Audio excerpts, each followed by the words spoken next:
consacré à ces fusillades qui ont éclaté dans la soirée à Paris, a priori. Parisians enjoying their Friday evening were sitting ducks for the terrorists. The president also declared a state of emergency, which includes closing France's borders. À Paris, de nombreux monuments américains arborent les couleurs du drapeau. Something, and that was probably within the Muslim community, but yet no one said anything.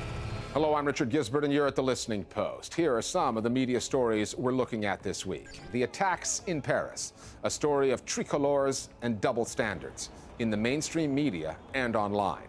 Credit where credit is due, fixers and the coverage of international news. The viewing options in Turkey are shrinking as the state orders satellite networks to dump channels the government does not like. And an Irishman walks into Las Vegas. It's not a joke, it just looks like one. We begin with the attacks in Paris, the quantity of news coverage, the quality, the question of terminology, and the idea of a news hierarchy. Not just in the mainstream coverage, on the social media side as well.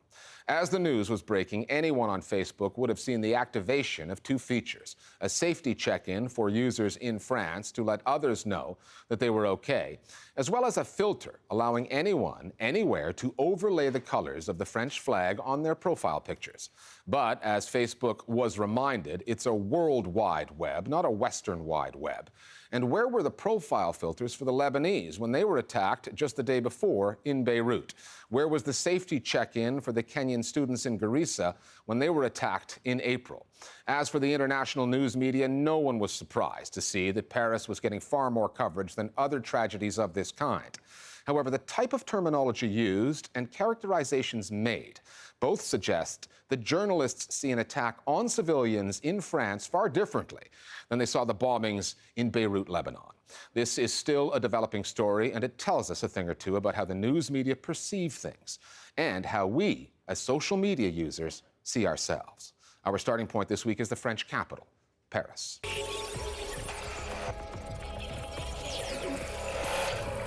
Paris suffers numerous gun and grenade attacks. Des attaques terroristes d'une ampleur sans précédent. Whether news organizations realize it or not, like it or not, they are critical weapons in the terrorist arsenal. The bombs that went off in Paris, the bullets that flew, would have all missed the larger target, the global audience, had the story gone unreported. And the social media component within the overall news equation seems to loom larger and larger with each passing story, each new headline. Social media brings us closer to these tragedies and to the victims than perhaps we ever have been before. It's very easy to put ourselves in the victim's shoes. We all eat at restaurants, we all go to concerts, and it brings ego into play because you're sort of inserting yourself into a tragedy that maybe you didn't witness or wasn't yours. But at the same time, that's sort of the point of these entire attacks, is that to make people afraid and make people think that could have been me. Sometimes social media can offer useful, even alternative narratives. However, critics of the coverage coming out of Paris, when examining social media and mainstream media, saw many of the same flaws. Facebook features offered on the tragedy in France that were not there for the Beirut bombing that happened the day before. A shortcoming, a perceived bias that was mirrored on the air and in print, given the non-stop coverage of Paris compared to the rudimentary coverage of what happened in Beirut. Generally speaking, a white death is considered more important than a brown death. This has always been the case because the media tends to be dominated by a Western vision. So when there is an attack in the Middle East, even if the death toll is more than it was here, sadly it'll attract less attention. And as long as the media narrative is dominated by Western countries, that will always be the case. But also, it's realistic to think about the fact that the demand matters, that consumers are interested in certain stories more than others. For example, the website Vox defended journalists, saying that there were many stories on the Beirut bombings, but there was not continuous coverage because it turned out there were not many viewers clicking on the stories. There's a critique of the critique now. It says that we covered Beirut, but doesn't actually ask questions about how we covered Beirut. The Paris story just comes out with a headline, people died, innocent people died, and it's a tragedy, and that's it, full stop. But when it came to Beirut, it was, these kind of people died. They were Shiites, they were Hezbollah people that died. And I think you're kind of qualifying the victims right there, which is very problematic. By creating this idea of this label of Hezbollah stronghold, you're basically assuming that everybody in that neighborhood is part of Hezbollah and kind of agrees with it. And you're almost kind of giving a bit of rationale to this killing. The Hezbollah stronghold headline was in the New York Times.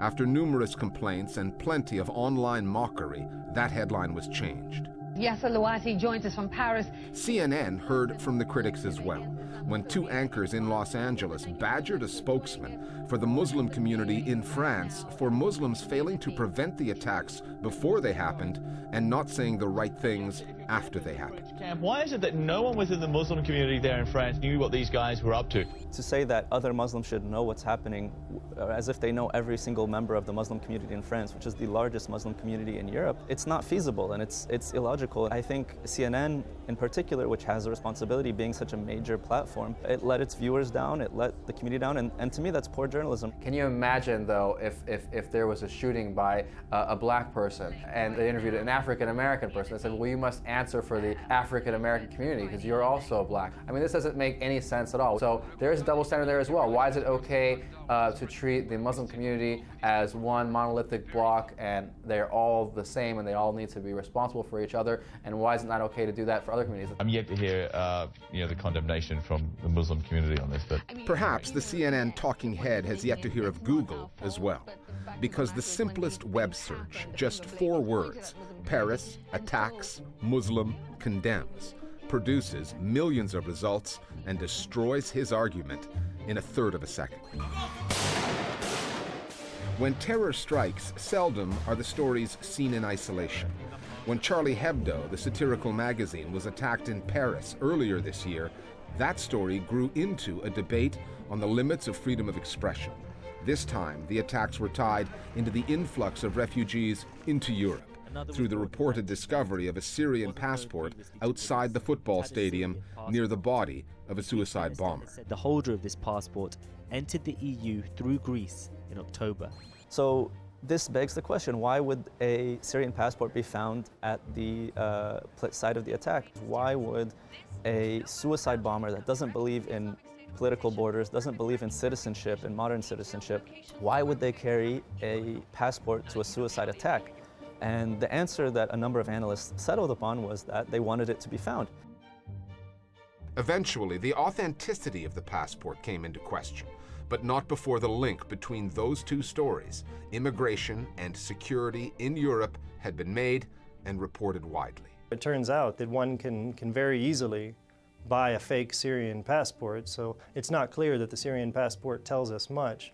But news agencies, I think, were too quick to report that piece of news, which leads people to draw conclusions. And in fact, many news agencies speculated and drew their own conclusions about what that passport might mean. Seeing this reaction from some pundits, from some politicians, it feeds their narrative, and the media has a responsibility to give this information, but also to think about how this information will be perceived. And with the current Islamophobia, with the current xenophobia, not just in Europe, but in the United States as well and beyond, I think that the media has a real responsibility to thoroughly look through this issue.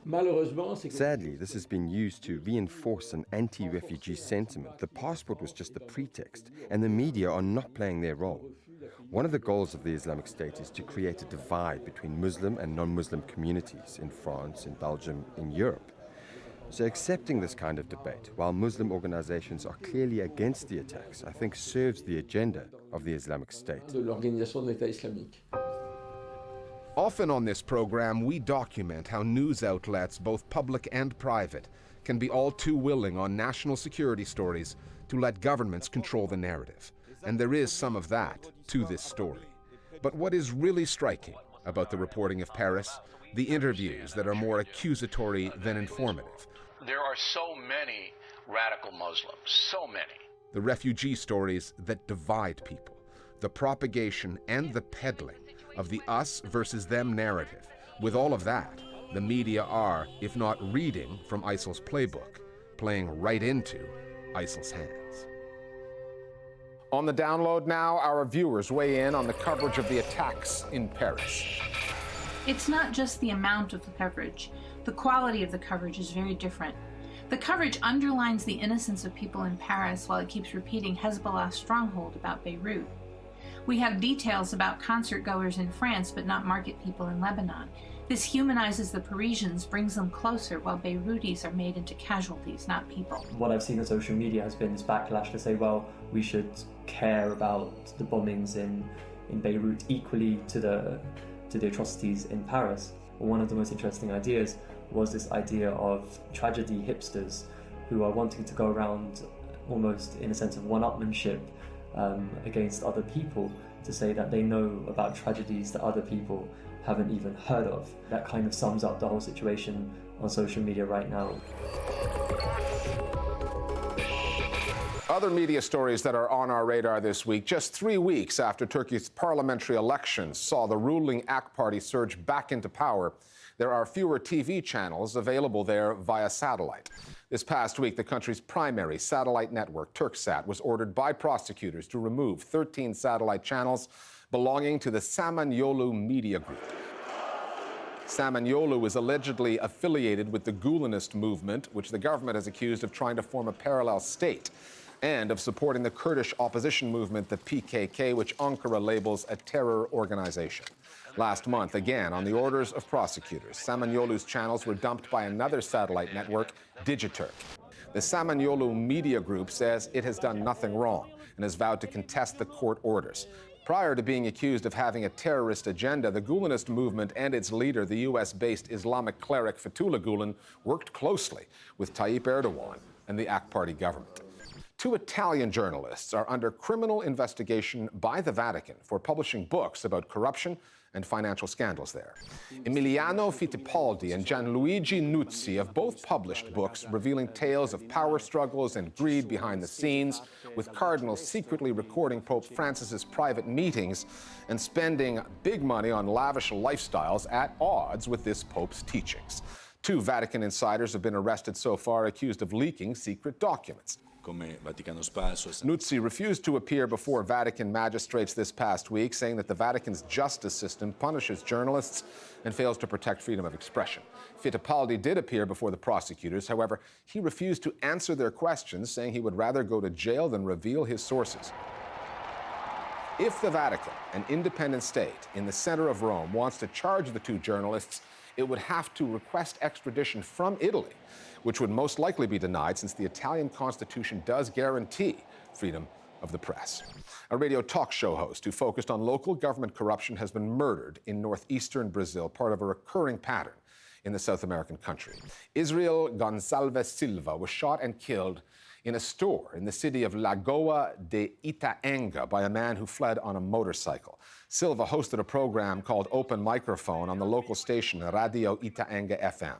4 people have been arrested in this case. None have been charged so far. Silva is the 4th Brazilian reporter murdered this year. In August, another radio journalist, Gleidson Carvalho, was killed while he was on the air at Radio Liberdade FM in the city of Camocim.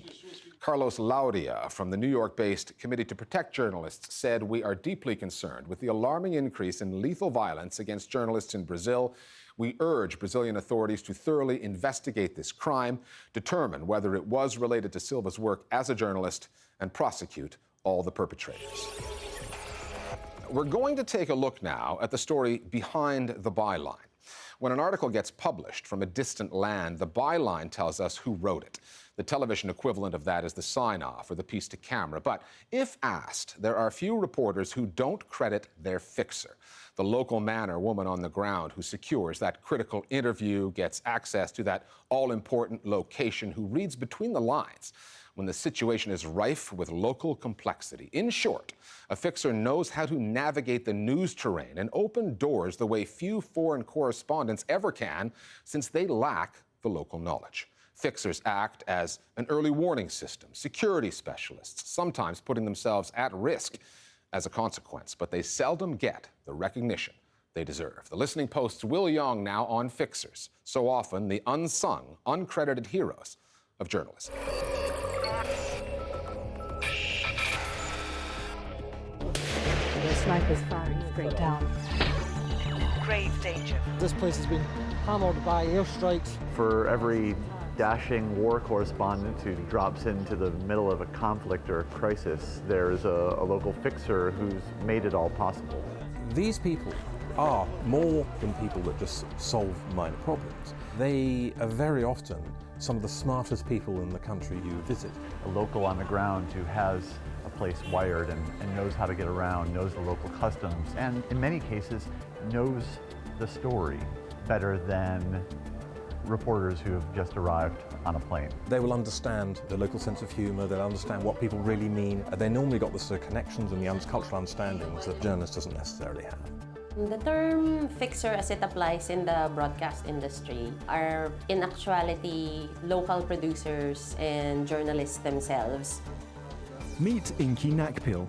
She's helped journalists navigate everything from Philippines culture to natural disasters across a 22-year career as a fixer. The most important trait of a good fixer is persistence. No is not an option. So that means you have to exhaust all possibilities to make something happen. A fixer should also be likable and agreeable because you're only as good as how much these people will let you into their lives, how much these people are willing to share with you, how much these people are willing to help you. The fixer, I consider him as the eye of any foreigners inside the area. As we say in Arabic, the stranger is blind, even he has eyes. Khalid Abu Ghali is a trained nurse and paramedic. He's also been helping journalists cover the story in Gaza for the last 14 years. Each culture has habits, and different attitude and different behavior. It's not a matter of a language only. Even an Arabic journalist will come to the area and he's not well aware of what's going on.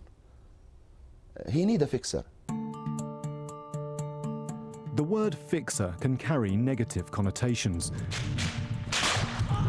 which is why when one falls in the line of duty, like Syrian Abu Yazan al-Hamoui, who was shot and killed while working for Al Jazeera in 2012, they're sometimes, in posthumous reports, promoted to the status of journalist or local producer.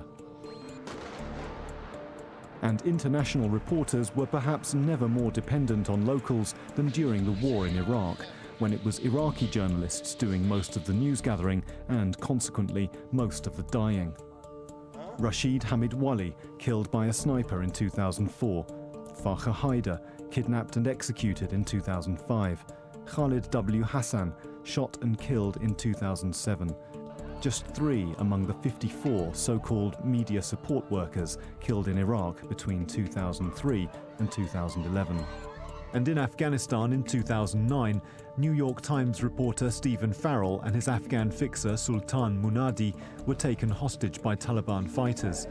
When US and British Special Forces planned a rescue operation, Munadi's family urged them to hold off, saying they were negotiating with the hostage takers.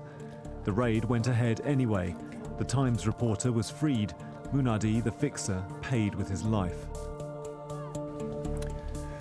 When it comes to reporting complex, conflict-ridden news stories, it's not just the fixers who find themselves in the front lines. Whenever any journalist, cameraman, local producer or other media worker loses their life in a hostile environment, it serves to highlight just how much fixers are relied upon, not only to open doors, but also to be aware of what dangers might lurk behind them. The first dimension to consider the security of the team who is coming from abroad, it's to be one of his priority. This is very sensitive part and very important part, not only for the fixer, but also for the crew that he's working with, especially if there is conflict, because to be at area with conflict, your mistakes will be the first and the last one. And not only the life of the fixer will be under risk, but also the life of the others. What you want is someone who's going to help keep you out of trouble, someone who is strong enough to push back on the things that you're requesting and, will tell you that you're being dangerous. Fixers have an incredibly sensitive spidey sense, and they know when you should not be doing what you're proposing doing. Their responsibilities have always been varied, but now it's their recognition that's also growing. While budgets for international reporting are squeezed throughout the industry, local journalists and fixers are picking up the slack. And news organisations, because of the difficulties they've had commercially over the last decade, have been closing down Foreign Bureau, and increasingly the burden is falling on local journalists, fixers, of course, freelancers to fill the gap. We're live now to Gaza. We'll talk to the BBC's Rushdie Abu Alouf. So there is an opportunity. You've got these local journalists who the new financial environment is supporting and giving opportunity to do more reporting themselves. I think we are starting to see a change in the way that fixers are treated. People are starting to recognize them as producers in their own right. But there's a double-edged sword there where people who helped you get access to a rebel group in this country or some subversive political element in another country become targets. So you really have to be very careful about the situations in which you give that credit. The fixer is still there in their home country, and they're going to be the ones who pay the price. A shared byline for the work that we do as fixers is, of course, important to us and much appreciated. But there are times when you operate on very delicate subject matter. So at times, it is also good to have your name left out. Since it is the fixer who made the initial contact and it is the fixer who is left behind long after the foreign journalist has returned to their own country. If you're a journalist on unfamiliar ground, it's likely to be your fixer who'll arrange that key interview, open the right doors, and maybe even get you out of a fix from time to time. But by and large, fixers remain in the background. Many of people, they just know the international correspondent and the news presenters, you know. But for us as fixer or for those who are working in the media, they know that behind this person is an army of people who are preparing and making this matter easy for him, gathering news and gathering articles and to make a good story and to make a good reputation for the channel. More downloads now on the role that fixers play in modern-day journalism.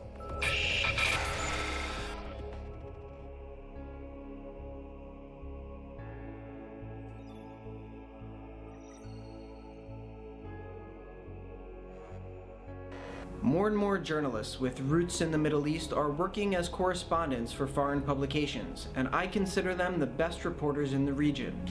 But many publications are still hiring journalists who lack the language skills and knowledge to conduct their jobs independently. And many of these foreign journalists are not giving proper credit to the local journalists who work with them, by either sticking their names at the bottom of stories or by excluding their names entirely. There's a word for taking credit for other people's work: plagiarism. And finally, it's one of those GoPro camera videos with a slightly different angle to it. Joseph Griffin, who's from Ireland, went on vacation to Las Vegas, and he took a GoPro that he borrowed from his son, Evan.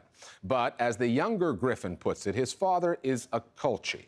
That's Irish slang for traditional rural folk not really up to speed with modern technology. And he got the camera the wrong way around. Thinking he was recording video of the city, he was actually taking pictures of himself all along. So, as far as the GoPro was concerned, all of the images that Joseph Griffin thought he was shooting in Vegas stayed in Vegas, which all worked out because Mr. Griffin's extended self-portrait is now approaching 6 million views on YouTube. Maybe the culchie's a tad more sophisticated than his son gave him credit for. We'll see you next time here at the Listening Post. Look at that for a view of mountains. That's stunning. That's the view looking down, see? And there's the Trump Tower, same colour as his hair. And there's facing west, and that's the setting sun. And there's the Wyndham over there, see that smaller one? And we're going to take it with us later on. So.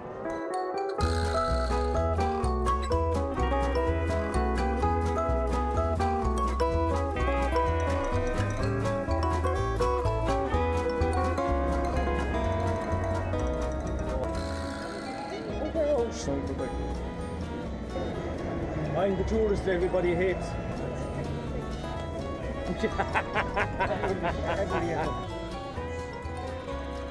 Watching this video, here's the monorail station.